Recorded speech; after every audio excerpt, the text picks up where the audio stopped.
அநேக பேரை கொண்டாயிலும் கொஞ்சம் பேரை கொண்டாயிலும் ரட்சிக்க கர்த்தருக்கு தடை இல்லை.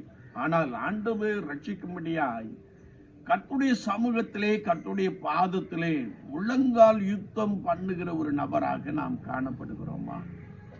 ஒருவேளை நம்முடைய தேசம் ரட்சிக்கப்படுவதற்காக இயேசு கிறிஸ்துவை நன்றாய் அறிந்திருக்கிற நாம், இயேசு கிறிஸ்துவை அனுதினமும் ஆராதிக்கிற நாம், இயேசு கிறிஸ்துவை வாரத்தில் ஒருமுறை ஞாயிற்றுக்கிழமை ஆராதிக்கிற நாம், நம்முடைய தேசத்திலே ரட்சிப்பு உண்டாகும்படியாய் நான் மணிக்கணக்காக கர்த்தருடைய சமூகத்திலே காத்திருக்கிற ஒரு நபராக காணப்படுகிறோமா? குறிப்பாக கர்த்தருடைய நாமத்தினாலே அழைப்பை பெற்ற போதகர்கள், மெய்ப்பர்கள், அப்போஸ்தலர்கள், தீர்க்கதரிசிகள், இவாஞ்சலிஸ்டுகள் ஆகிய நாம் கர்த்தருடைய சமூகத்திலே ஆண்டவரே